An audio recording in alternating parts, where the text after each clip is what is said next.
Hi, my name is Vishakha and welcome back to my YouTube channel Economics with Vishakha.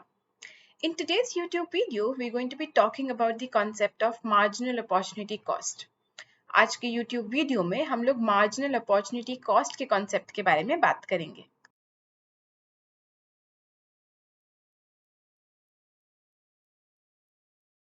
So before we talk about the concept of marginal opportunity cost, it is very important that you understand the concept of opportunity cost. तो इससे पहले हम ये बात करें कि marginal opportunity cost क्या होता है, बहुत ज़रूरी है कि आप समझिए कि opportunity cost का क्या मतलब है ना? तो पिछली वीडियो में हम लोगों ने अपॉर्चुनिटी कॉस्ट की बात की थी. अगर आपने वो वीडियो नहीं देखा है तो मैं उसका लिंक डिस्क्रिप्शन में डाल दूंगी, आप प्लीज वो वीडियो देख लीजिए. Just to give you an overview, हम लोगों ने बात की थी that opportunity cost of any choice is everything that you give up to take that choice, right? Opportunity cost of any decision is what you give up to take that decision. So for example, if you have a piece of land and you could either grow rice or you could grow wheat, आपके पास एक piece of land है, आप उस पे wheat उगा सकते हैं या rice उगा सकते हैं. If you choose to grow rice instead of wheat, ठीक है, so the opportunity cost of growing rice is the value that you could have attained had you chosen to grow wheat. Fine, this was the concept of opportunity cost. अब आते हैं हम marginal opportunity cost के concept पे. ये obviously opportunity cost के concept से बहुत related है, but marginal का मतलब क्या होता है? Extra या incremental. तो जो extra change होता है, जो extra cost होती है, उसका मतलब है marginal opportunity cost. तो मैं एग्जाम्पल के थ्रू पहले एक्सप्लेन करती हूँ और उसके बाद हम लोग डेफिनेशन पे जाएंगे. तो हम लोगों ने अभी जिस एग्जाम्पल की बात की थी कि आपके पास एक पीस ऑफ लैंड है, आप उस पे वीट उगा सकते हैं और राइस उगा सकते हैं. Now suppose you have decided कि आप उस लैंड में दोनों चीजें करेंगे, आप कुछ पोर्शन पे वीट उगाएंगे और कुछ पोर्शन पे राइस उगाएंगे. ठीक है, so you have a piece of land, you decided to grow both wheat and rice, है ना? तो आप कुछ आउटपुट जो है, कुछ रिसोर्सेज जो है उससे वीट का आउटपुट प्रोड्यूस करने की कोशिश कर रहे हैं और कुछ रिसोर्सेज से राइस का आउटपुट प्रोड्यूस करने की कोशिश कर रहे हैं. अब मार्जिनल अपॉर्चुनिटी कॉस्ट का कॉन्सेप्ट क्या बोल रहा है कि अगर आप डिसाइड करते हैं कि आपको एक यूज जो है, जो लैंड का एक यूज है वो इंक्रीज करना है, तो ऑब्वियसली दूसरा आपको डिक्रीज करना पड़ेगा, दूसरा यूज कम हो जाएगा.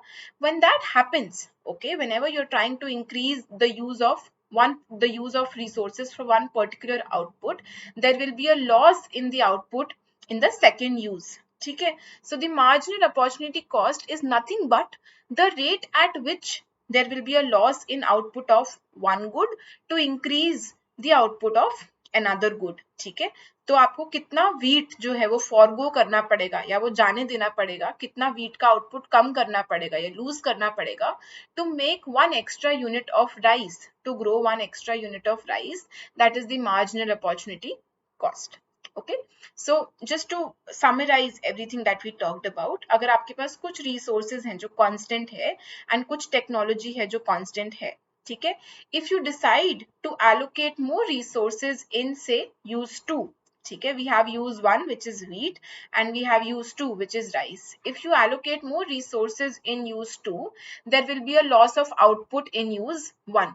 अगर आप राइस ज्यादा ग्रो करते हैं तो आप व्हीट कम ग्रो कर पाएंगे. ठीक है, so the rate at which the output in use 1 will be lost because of every additional unit of output in use 2.